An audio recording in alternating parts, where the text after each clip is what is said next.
guys, welcome to the Buyer's Box podcast. Today we have a special guest, Mr. Bryan Short.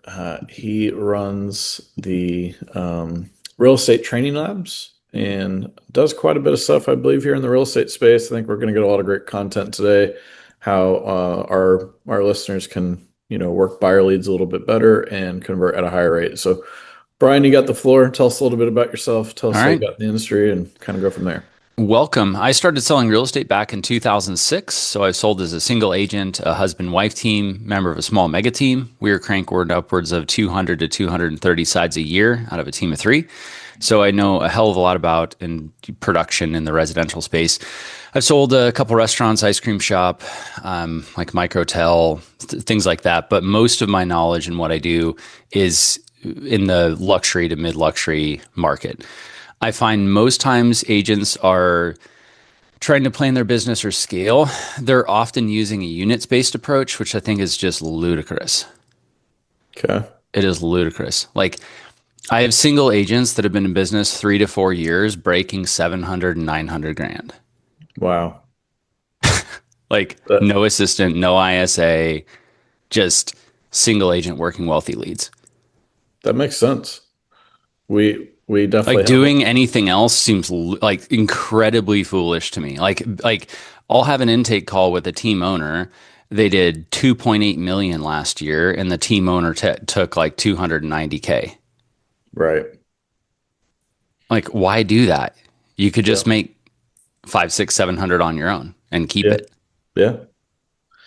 Yeah, You know, we that is definitely a thing I think in this our space that, my wife and I, Allie, we've definitely went to events and people get on the stage and they tout all these big numbers and you pull back the curtain and there's no money there. yeah, there's no money there, and it's so late for when people do figure this out. Yeah. Like they're 5 years into building a team to figure out this thing doesn't hunt. And I'm not saying no one's running a successful team, but I'm just saying keep the money on the way and figure out how to stack your own nut before you figure out if you're going to give away deals to other people. That Yeah. just doesn't make a lot of sense. So, yeah, to give a little more context for your audience, in a given 30-day period, I spend maybe 400, 500 grand on ads. I've got clients all over the US, Canada, and Mexico. I offer ads for search engines, whether that's Google or Microsoft. We plow that into an IDX website that creates an automation to send the keyword into the buyer's agent in a loop where the consumers are getting new emails. And I try to help the agents on the backside understand more elegant ways to pitch and frame an offer and get that business. So, for instance, I was taking notes in another group about just some of the recent calls that I've had. So, Darla Ogle's team's been running my traffic for like 3 to 4 years now. She Okay. did about 52 million last year. About 17 million of that was through me and PPC, just going to one buyer's agent. Guess how many transactions Out out of of 17 million? I Five. wow. Five. That's amazing. Why do anything else but scale prices? Yeah. If you can get 50 to 70, 80 grand a check, Why do anything like else? what else are you doing that's actually more useful? So, I mean, so let's say that we just had a quick way to, I mean, you're on podcasts and talking to people, but let's just say Yeah. we could get in front of 100 agents right now, Yep. right? And we say, how many hours last week did you work leads? Most of them it's very low. Well, I would bet for a lot of them, it's higher than the next number I'm going to ask. Okay. So let's say they work leads for 5 hours or 15 hours or whatever. And then the next question you ask is you say, okay, how many times last week or how many hours last week did you put together something compelling that makes you look like you're worth charging 50 to 75 grand? Answer to that's probably none. None. Yeah. And I've got clients in my email right now complaining that their CPL is 37 and the average lead I'm sending them is 4.9 million. Seems Like, rather like, foolish. shouldn't you be not working on like the cost per lead being the problem, but the problem you're charging $250,000? Like defending why you charge $250,000 should be a larger part of your day. Yeah. then trying to ferret out going from whatever 30, $40 a lead to 12 or whatever the hell they want it is. It's never low enough. That's my point. Right. Like even clients with a 2,000% ROI, 1,000% ROI, 3,000% ROI, every one of them thinks the cost per lead is too high. Fair.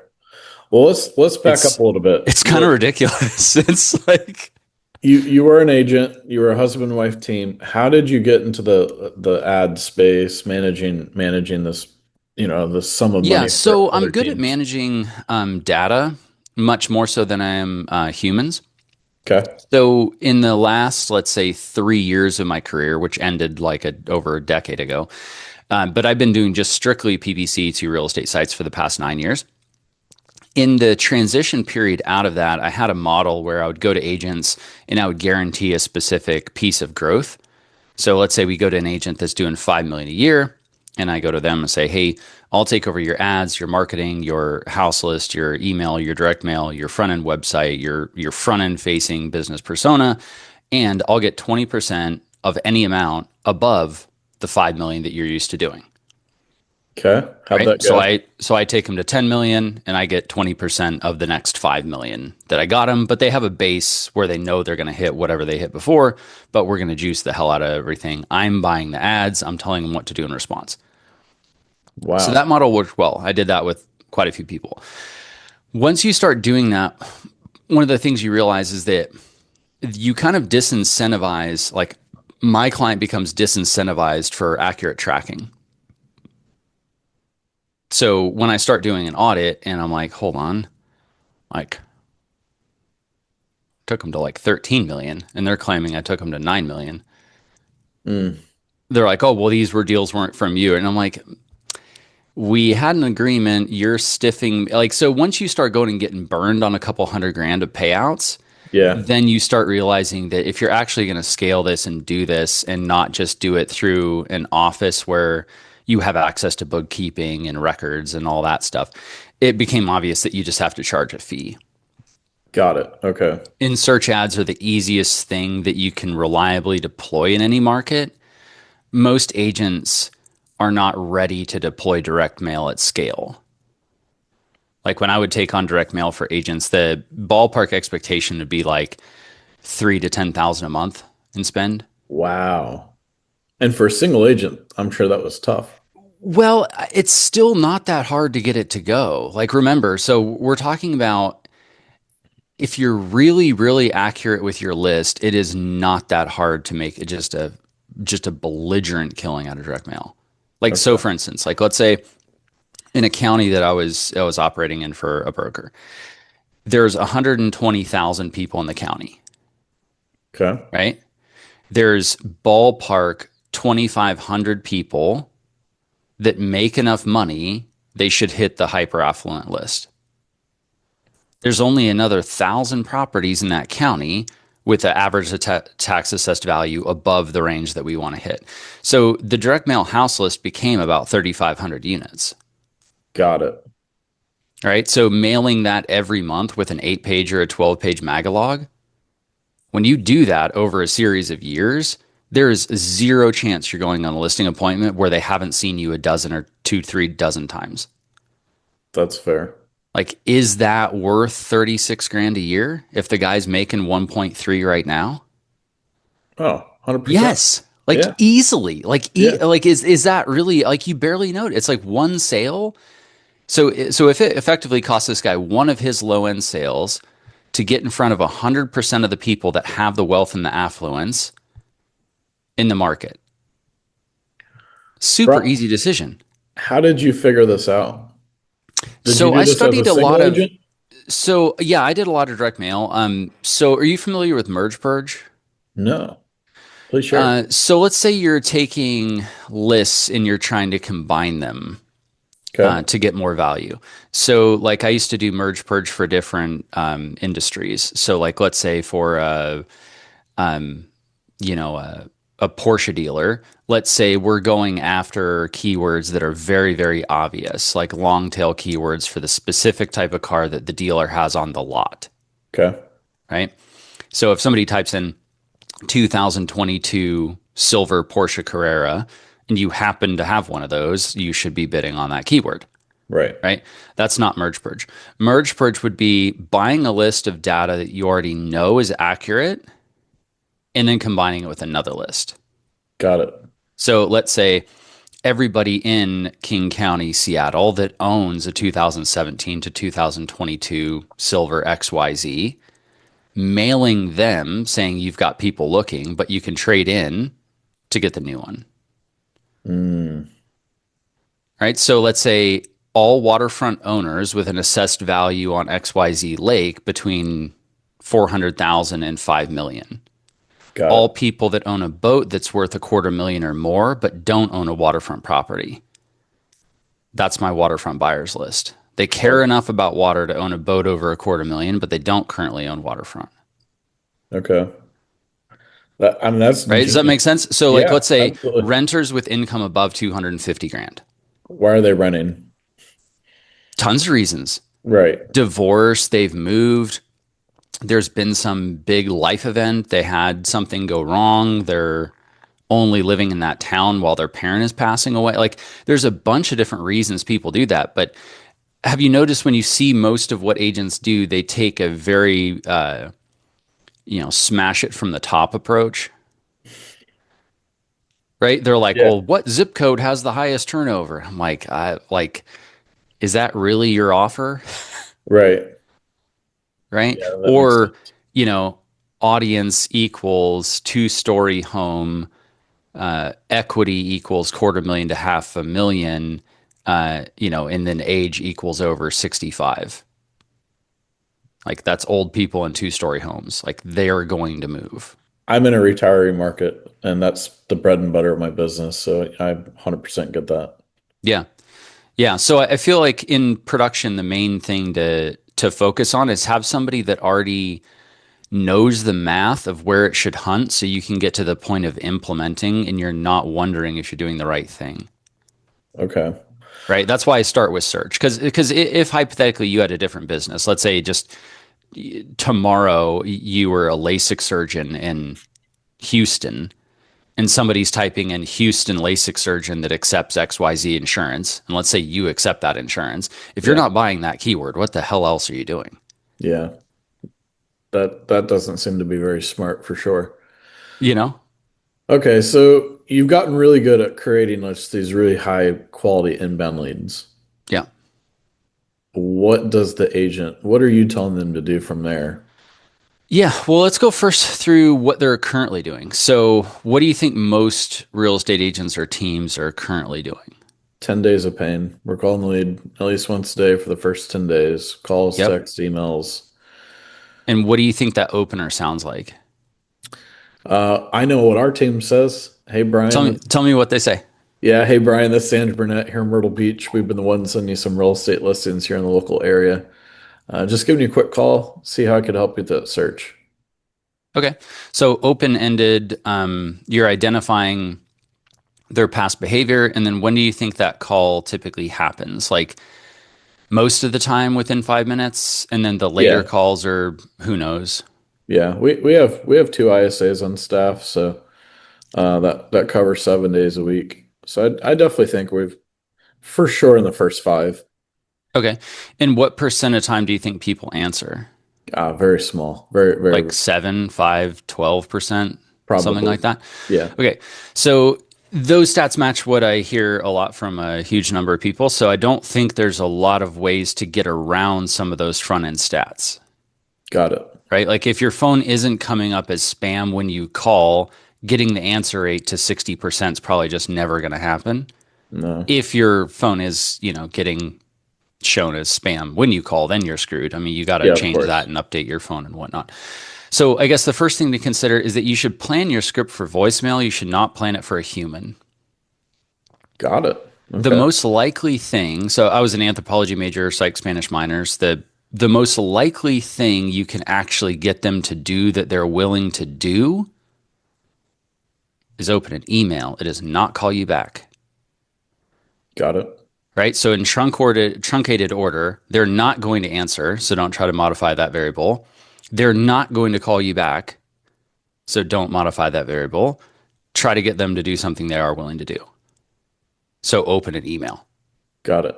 Right? So if I call and I say, Alice, this is Bryan from Andrew Burnett's team in Southern Carolina. Just want to give you a formal welcome to VIP Buyer. We've got a fantastic program for people relocating all across the country.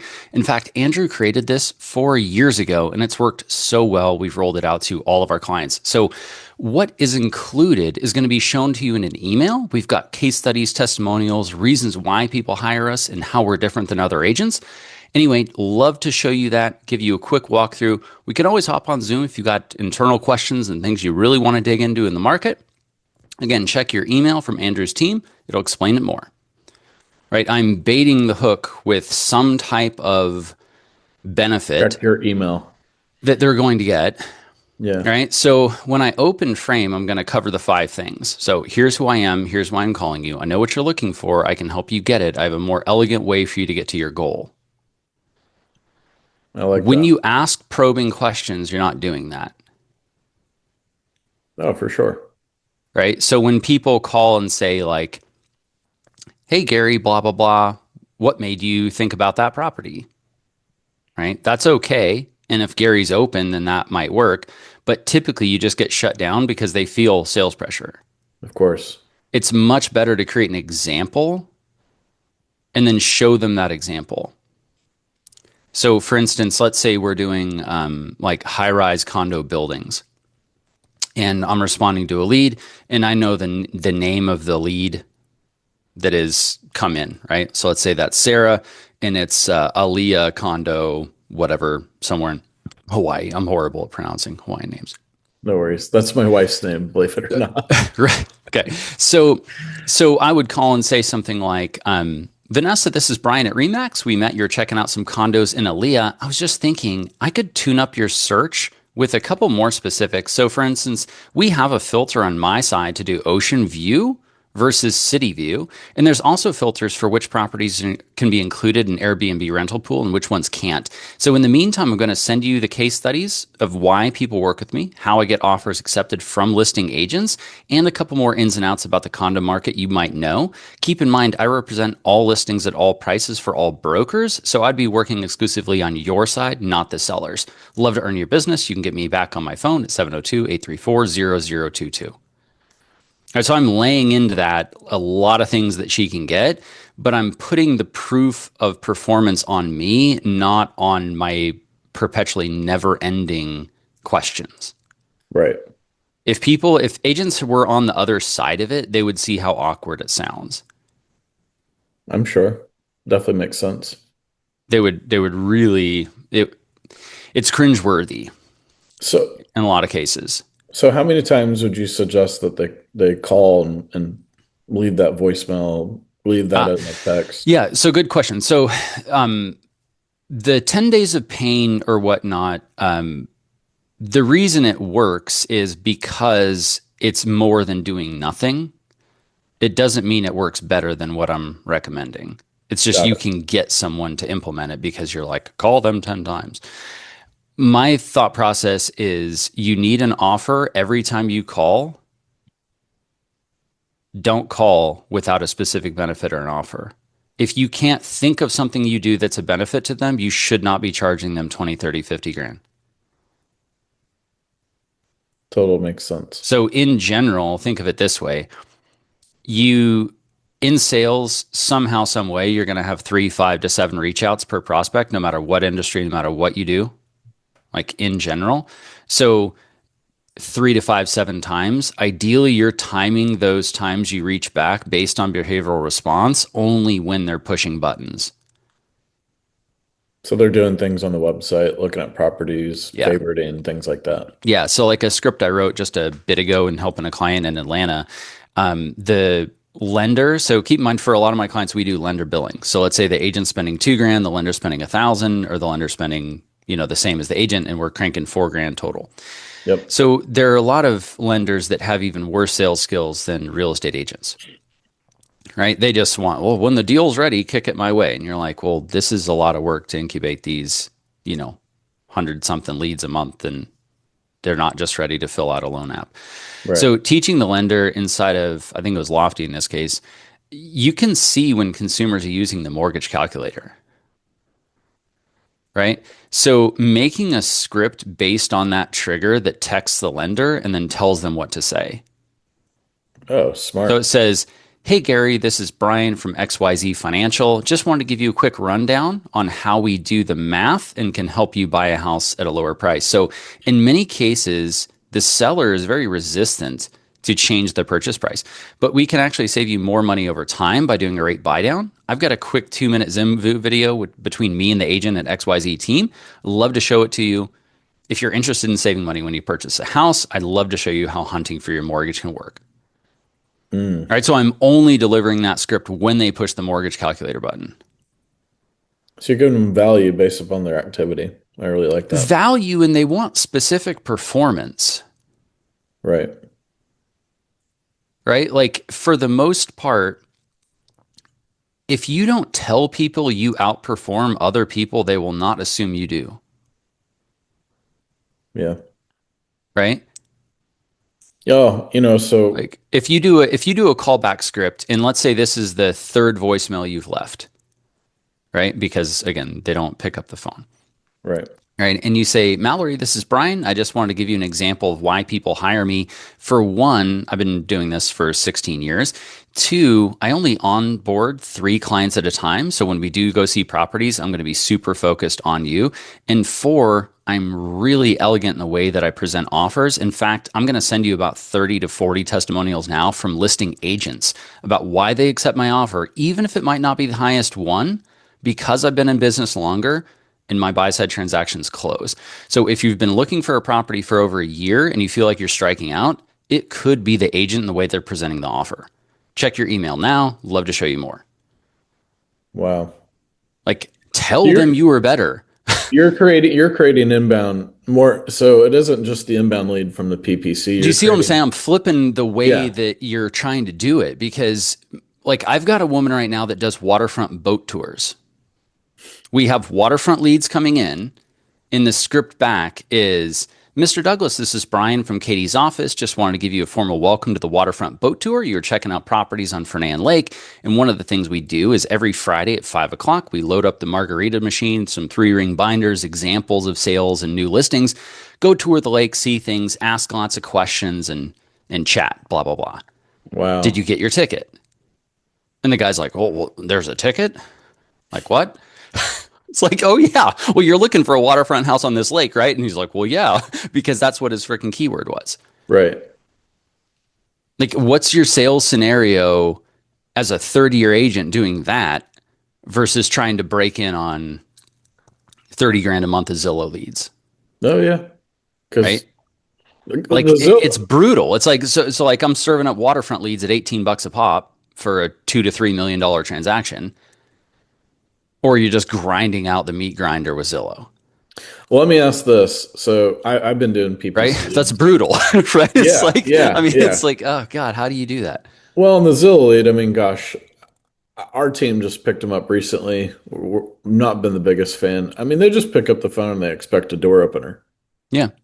right? And I really pride that we're way more than a door opener in the service that we're going to provide and offer. So, um, around the leads that you're bringing in,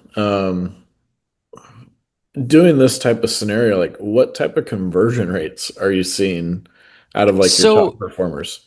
so let's go over, okay, we'll go over my top numbers, but let me go over the reason everyone else is lying Okay. for like, and fuck everyone, like everyone. Top performers with me will earn 3 to 4,000% ROI. Wow. Like I've got a guy that breaks 1 million a year and he doesn't spend more than 1,500 a month in ads. And he's done that for 3 years. Wow. I've got a woman in Tahoe that probably did 750 G's last year, and she spends 1,500 to 2 grand a month. So you don't have to spend a ton of Like money to do this. those people are very good at sales, and we have a very defined target market that's affluent. Yeah. Oh, But as a ballpark, for sure, spend at least 10% of what you're trying to earn. So okay. like the last transaction I heard about in Charleston where you are, my client did 14 million out of one lead. $10 Wow. million sale and a $4 million buy. Like that that's pretty juicy when you hit Yeah. it, Yeah. you know, in that way. So what I'm saying is the conversion rate does not matter. Like the 2000% ROI matters, Right. right? Would you be like, hey, we got 5% conversion? It's like, but what does your tax return say? Like, is 5% conversion a boatload of money for you, or is it no Right. money for you? Or like, so don't get anchored on something that you can't take to a bank. Like CPL, you can't take to a bank. CPL, you can't do a tax return to. CPL, you can't buy a retirement. You can't buy stocks in your retirement account, right? So ROI is everything. But let me explain the way and the math behind it where I think everyone is freaking lying. So have you heard in general that people say like, oh, well, online leads convert about 1%? Oh, yeah. Okay. In fact, I probably say it to agents all day. And it's sort of kind of true, but here's the problem. So in general, we both know, and we're going to use simple math here. I'm not trying to be right or wrong, right? But in general, there's about a million agents. Yeah. Yeah. There's about 4 to 5 million sales a year, right? Yep. There's a 250 million leads. Hmm. There's no way it's a 1% conversion rate, Yeah, it's way less. right? It couldn't be, right? Right. If there's only 4 to 5 million sales a year and there's a 250 million freaking leads, there's no way that conversion rates are that high. Right. So people need to forget that. The main reason people don't have ROI is because their audience is poor, because their media buyer is going after low CPL. That's it. There are accounts where like I get hired and I'm the, fifth dude that's been hired by the team in 9 years. And we look at their CRM and the average person makes 50 grand. Yeah, that's not what you want. You make 50 grand a year in Atlanta, you're not buying a house. Right. And the team owner has not been told that. And this is his ninth year of buying leads, and no one has told him that. I'm like, you need to have your CPL triple and your affluence go up dramatically. We need people that make 50 grand a month, not people that make 50 grand a year. Like, Right. this is not going to work. But it's a pain in the ass. Ah, because everyone's been sold something different. Yeah. Like, so I go to different marketing events and whatnot, and I've learned a lot from different. So like this business has been running 9 years, but for 3 years prior to that, I ran a version of like CPA offers for LASIK surgeons and chiropractors, dentists, whatever. They would just pay me a bounty for whatever lead. So a LASIK surgeon would say like, hey, 200 for everybody that comes into the office, or 300 or whatever that is. Then I go build a campaign to do that, running CPA offers. Guess what the monthly unsubscribe rate is in lead generation as a service?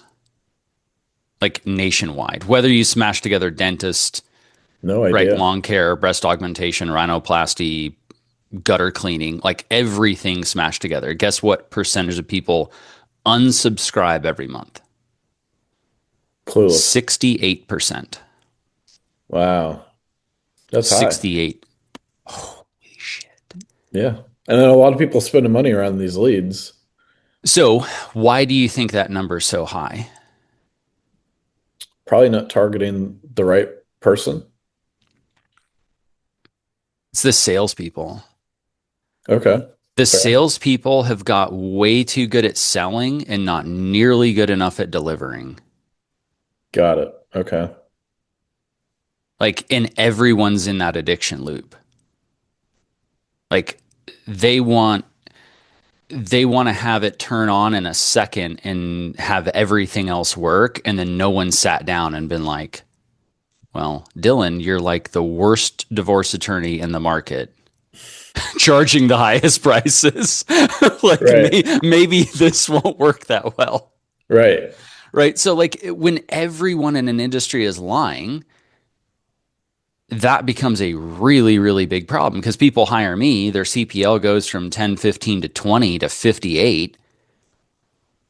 They're used to doing deals at 400 grand. Now they're getting leads at 3 million. And they're like, these people don't respond. And I'm like, what? To your LP mama question? Like, why would this dude like the welcome sequence that a lot of agents use is the same welcome sequence for a $5 million lead as a $500,000 lead. Yeah. Like you're asking people about a home inspection or if they've been qualified for a loan for a $12 million condo in Aspen. I don't think I'd be asking that guy that. Right.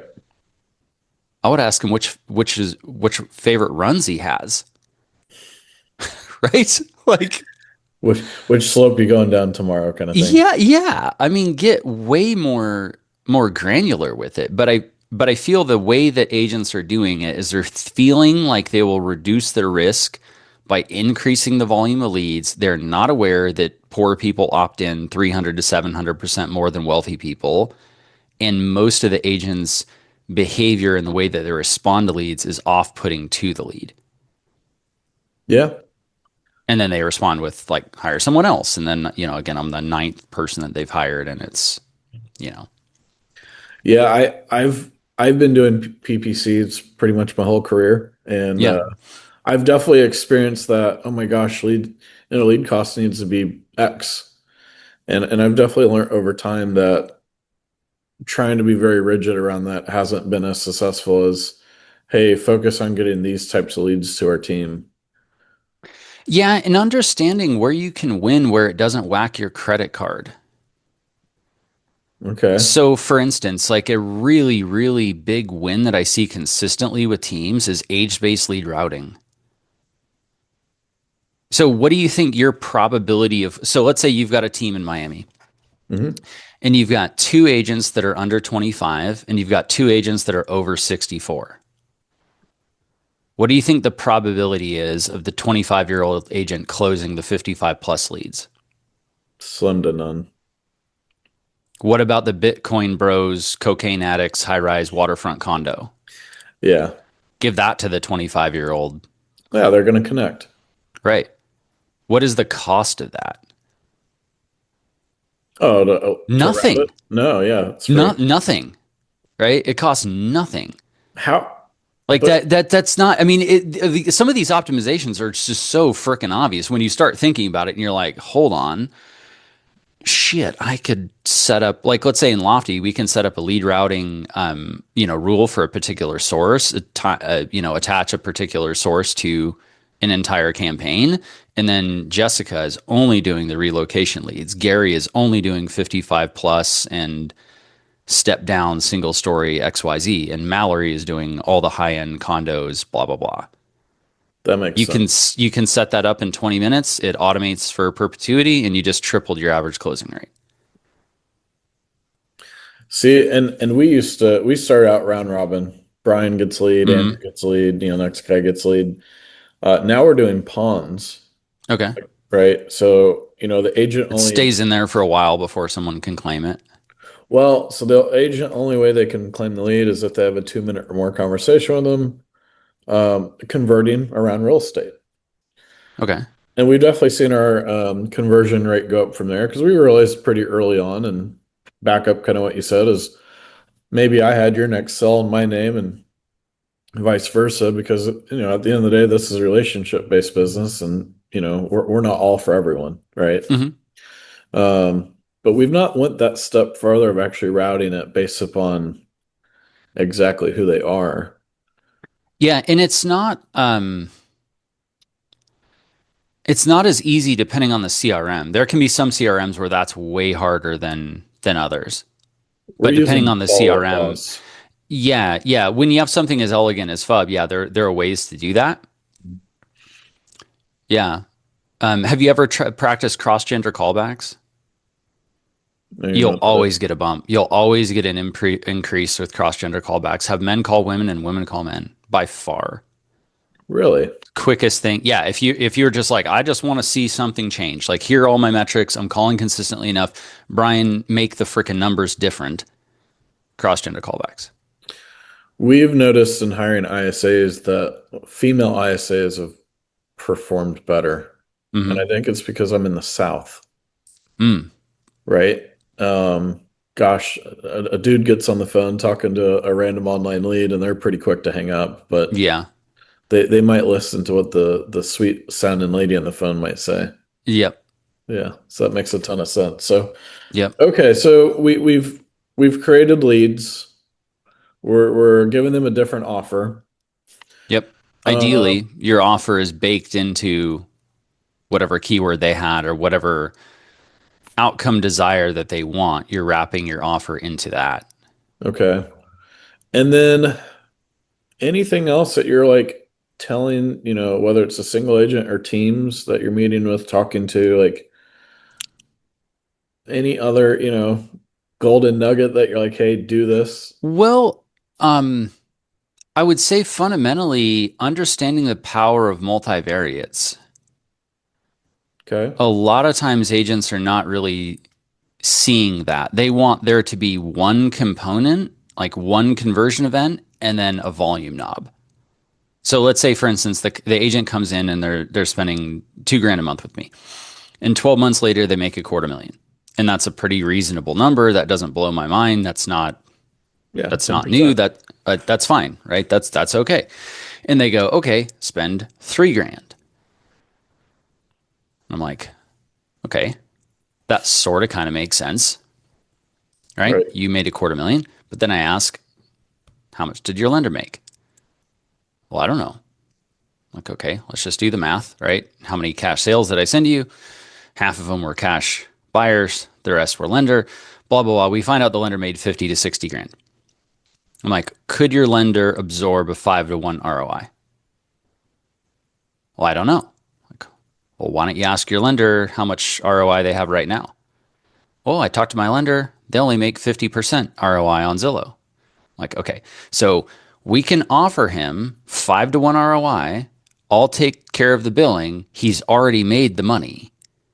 Right. So that's what I mean. That's a multivariate. Like we're scaling with the lender's money and proving it to the lender he's not going to lose his ass. Smart.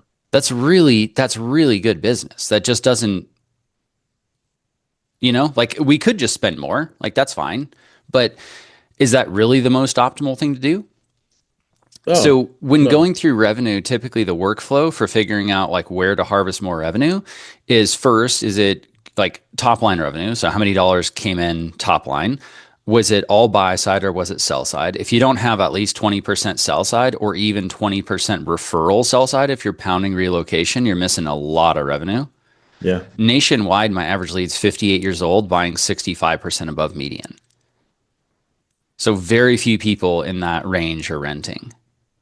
Oh, for sure. Right? Very, very few range in that range renting. Then split is the revenue Google or Microsoft is the revenue in state, out of state. After that, it would be is revenue, does it look like revenues? And we shouldn't be doing like fair housing violations. I'm not saying we're doing fair housing violation on the front end, but on behavioral response, I don't think it's a fair housing violation. Right. But you might see that. Yeah, You might we see some math and go like, oh, wow. Like I'm slaughtering it in Microsoft relocation and I'm losing my ass on, new construction on Google or zip codes on Google or whatnot. right. We've I'm glad you brought up the referral. It was something really early on in my career.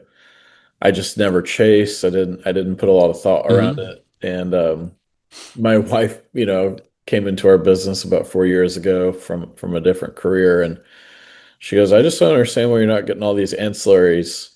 And she just saw referrals as an ancillary, and she built out this massive referral network, and we've sent out probably 350 leads in the last 6 months. And it's like it's already there, Yeah, right? yeah. Yeah. And what it's putting to the bottom line is just like, man, why did I not do this 10 Yeah. years ago? Totally. So, Totally. And things like that can really, really compound. oh, 100%. Like Now we're not getting inbound leads. yeah. I mean, like for one, if you're not running lead gen, your business growth is probably not where it needs to be. If you're gonna hire someone lead gen, try to really hire somebody like me that knows what the hell they're doing and has a high probability of success and a very low cancellation rate. My cancellation rate's about I'm looking at it right now, 4.8%.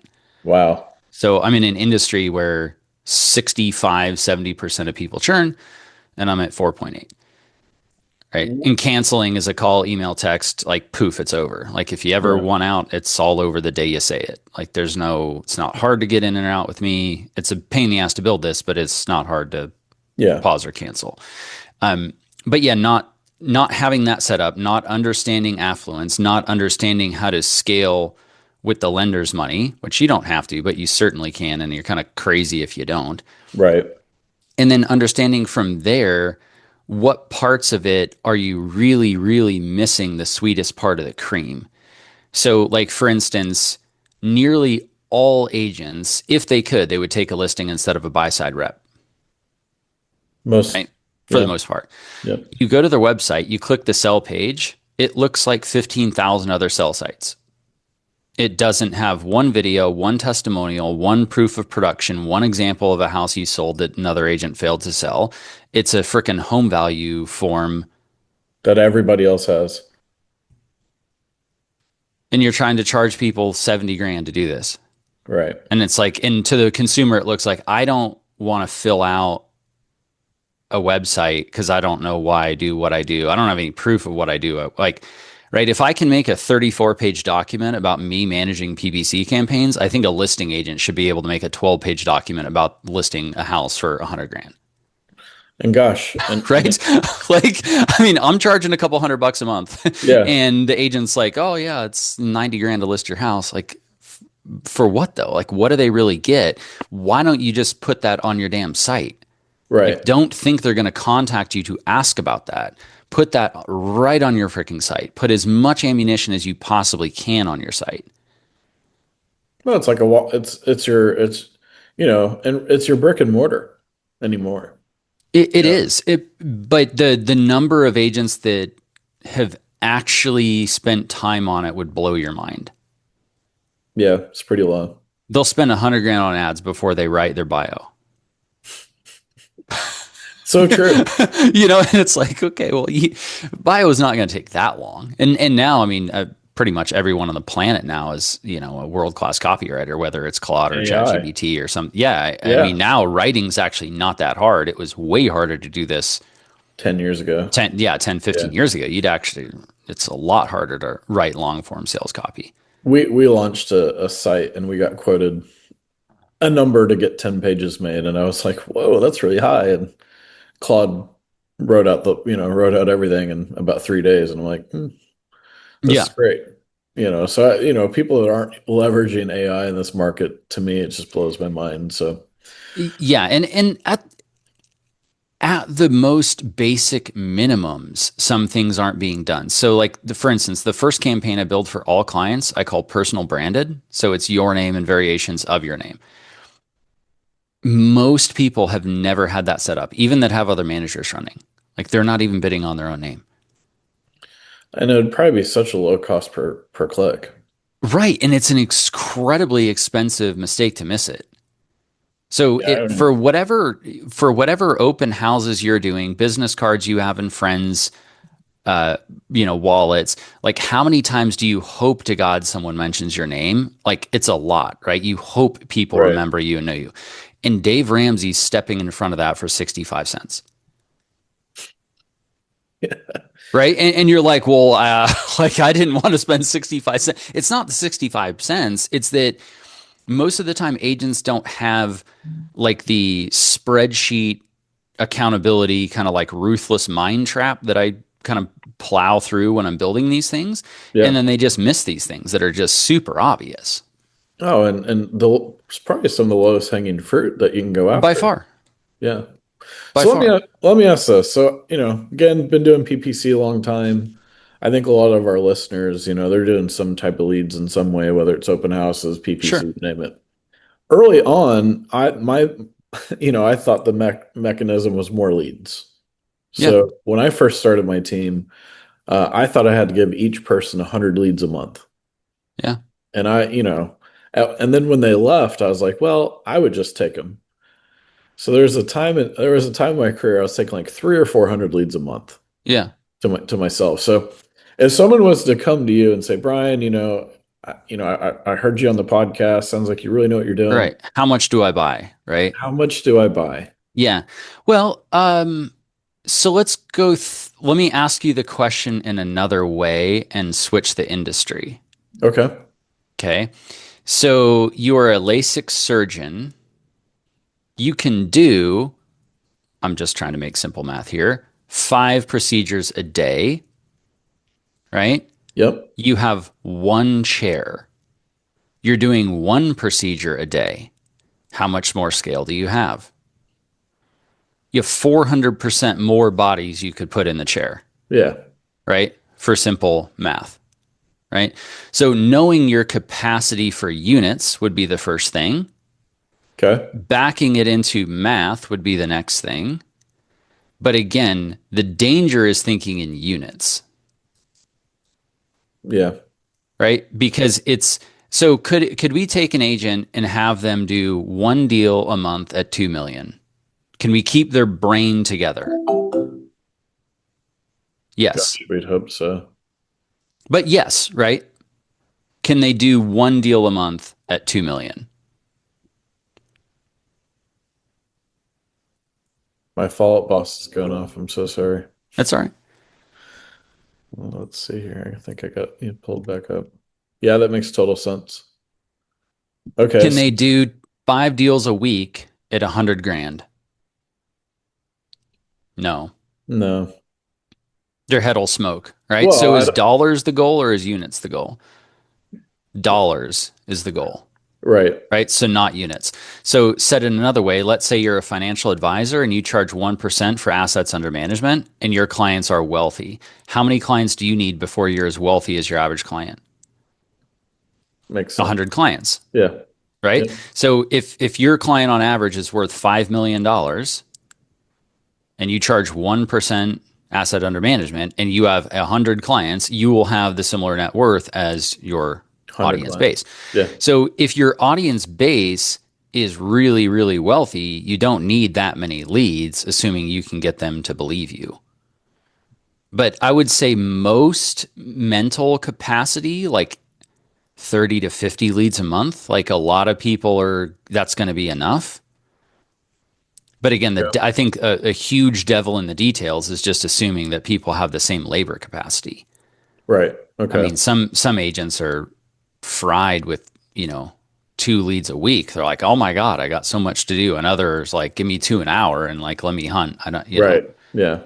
Yeah. We So I think that's a very, very hard one, but okay. it should be like as a team owner, the easiest way to set this up is you have 2 credit cards. You have your credit card for fixed operating expenses, your office, your lease, your internet, your MLS dues, whatever. You have a credit card for your dynamic variables. Every quarter, if you're making money on any of your dynamic variables. So credit card 2 is your direct mail, your PPC, your whatever, your Zillow spend, whatever.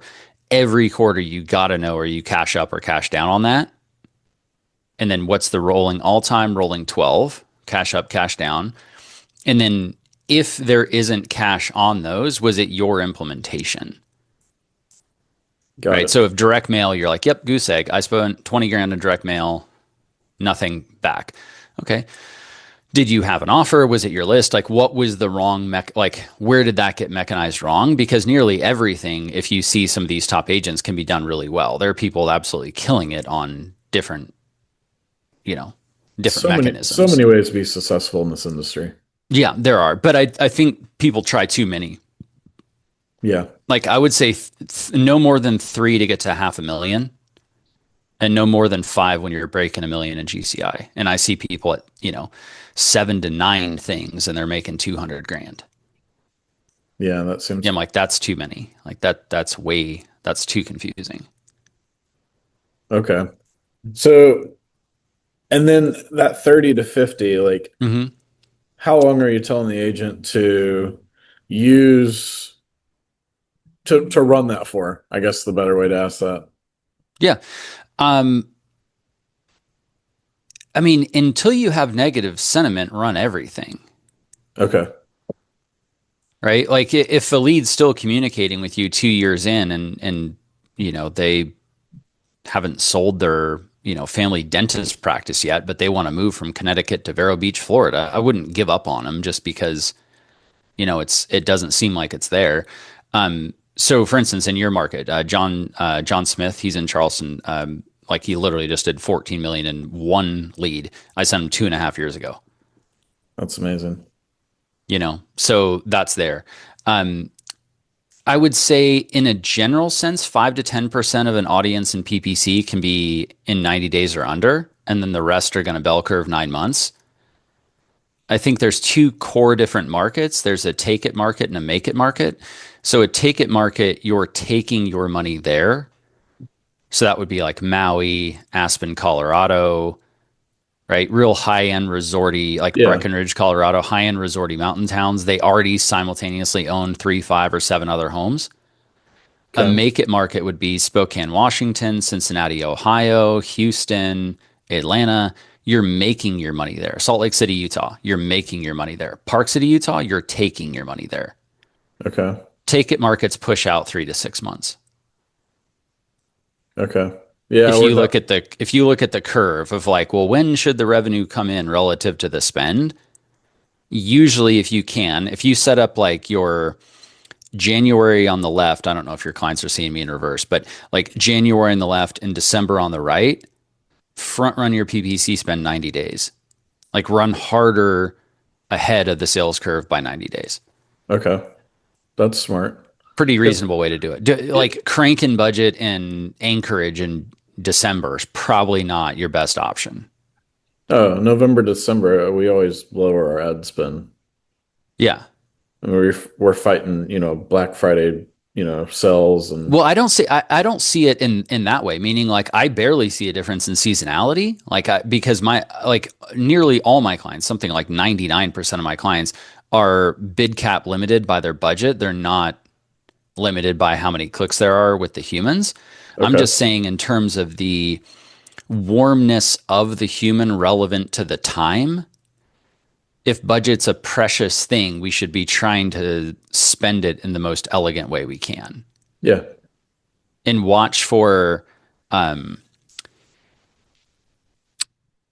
watch for missing the desire. So, like for instance, let's say if you're running a bunch of niche specific neighborhoods in Palm Springs in July, what do you think happens to the intent? Is it mostly buy side intent or what's my house worth sell side intent? Let's say you change nothing about the keywords. Probably in July at sell side, I would think. Yeah, yeah, no doubt. It's Way hot. more sell side. It's Yeah. it's hot and it just makes sense. Yeah. But a lot of times agents don't adjust anything. Like they don't adjust anything. They just keep running the same thing all year round. They keep responding to lead the same way no matter what. Yeah. And it's like I've got a client where we were doing a list and it was basically anyone who owns a property in La Quinta and Palm Springs, this, that, the other, but had a Canadian mailing address. And then he did it was like a proof of production letter with 3 recent transactions he had with other clients that were out of state. Okay. I think he got 2 deals out of it. That's great. Yeah. Mailed like 400 people, got 2 deals. I'm like, and then he never did it again. I talked to him like 9 months later. I'm like, why didn't you bang on that thing 10 more times? I'm like, Oh my gosh. Well, yeah, but Brian, we all do this stuff. That's why it helps to work with people. Like I know that there's a lot of people that they want to manage the ads themselves or like, hey, will you teach me how to do it or will you set it up for me and then, let me do it? I'm like, hell no. Like I don't teach. I'm going to execute it for you. If we do it together, the chance that you don't malfunction and the chance you actually get ROI long term is so much higher than if you try to self manage. yeah, Like, how many people do you know that break 500,000 a year self managing PPC? very, very, very few. I've probably got more clients in my list than have ever done it in the entire freaking planet on their own. I Right. try. And people are like, I'm going to take a course and save the money. And I'm like, holy shit. Yeah, Like, you're going from an 80% probability rate to a 2% probability rate, acting like that's a similar event. I tried setting one up one time, and I realized pretty quickly it wasn't a good use of my time or a good return on my dollars spent.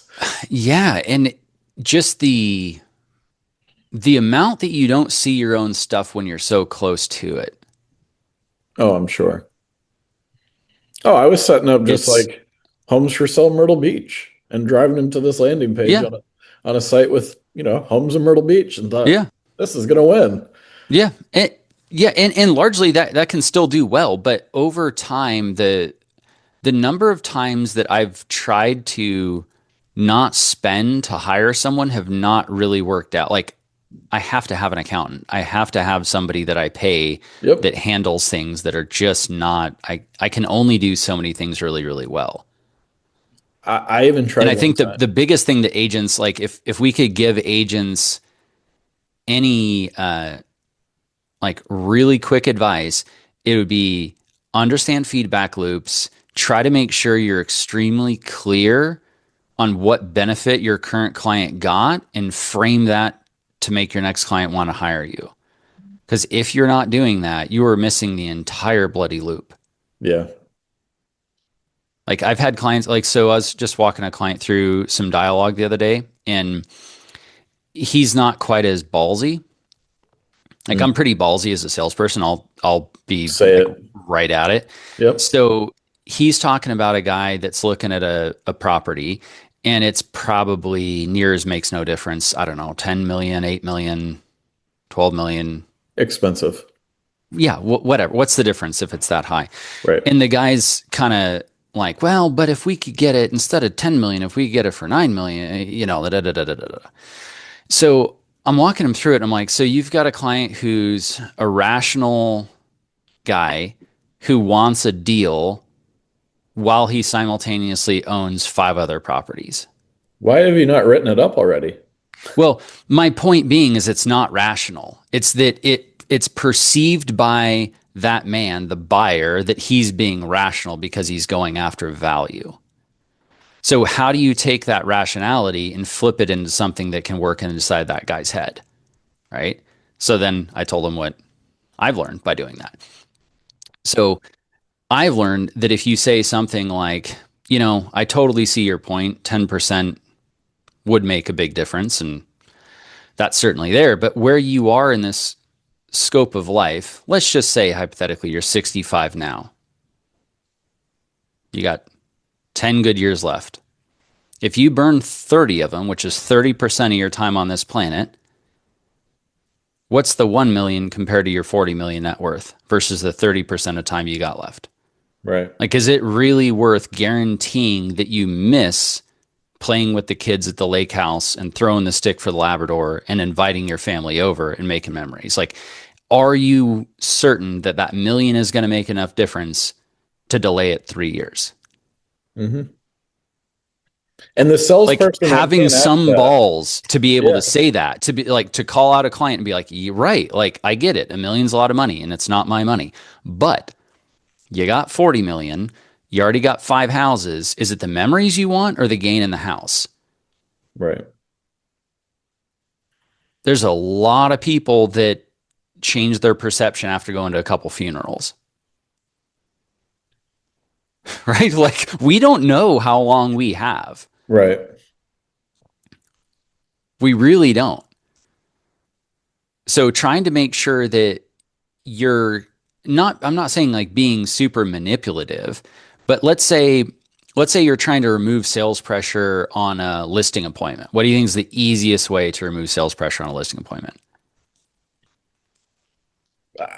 I just asked for the business. I don't know. What's your Well, so let's say, Andrew, I'm meeting three other agents and I really want to see, how much you charge. Will you come over and walk through my property? Blah, blah, blah, blah, blah. Right? What's the easiest way to remove the sales pressure doing that? um I Change guess the terms of the agreement, yeah. right? Okay. The terms of the agreement that are scariest to the seller are the length of the agreement and the out. Got it. Change that. Easy to get in, easy to Mr. get out. Timmons, that's fantastic. You're interviewing other agents. I totally understand. And I think that's in common with the vast majority of savvy sellers out there. They want to see what agents do, what agents charge. and the ins and outs and agreements. So before I show up, let me just explain one thing to you. My clients are only with me because they want to be with me. And if that ever changes, our agreement can be over in as quick as an hour. Got it. Right. So, like, how scary is it to sign my agreement when you can get out in an hour? Well, the other guy's a 6 month agreement. Right. And he might need it. Right. But Right. like there's so much missing in sales persuasion in the way that agents are interacting with leads. It is mind blowing.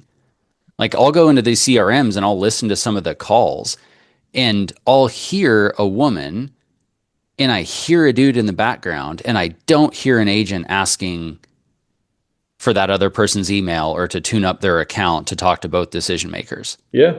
And I'm like, oh my God. Mind Like, blown every time I hear it. it's like, what? Yeah. It's a lot of this stuff isn't that hard, but if your leads don't have affluence, you're screwed. If you target the wrong thing, you're screwed. Right? There's a lot of ways that these things don't work out. For sure.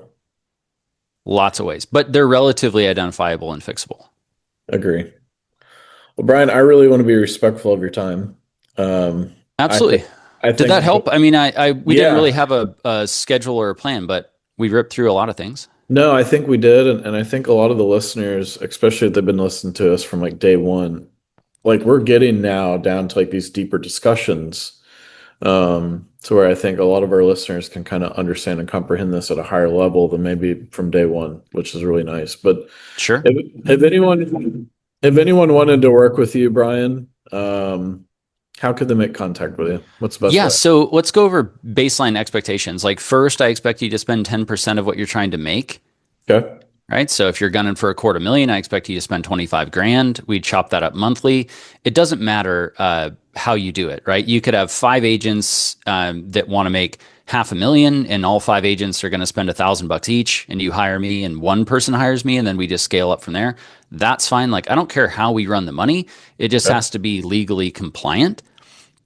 But realestatetraininglabs.com is my website. So they can go through, webinars, case studies, opt-in forms, all that kind of stuff. But in general, they should expect to do this for a 12-month rolling period. I don't hold people to that, meaning everyone has a rolling month to month with me. If you ever want to pause, cancel, throttle up, throttle down, that's fine. I don't stick people in agreements they want to get out of. Right. But that's the main thing, making sure that people understand that it's a very long-term thing.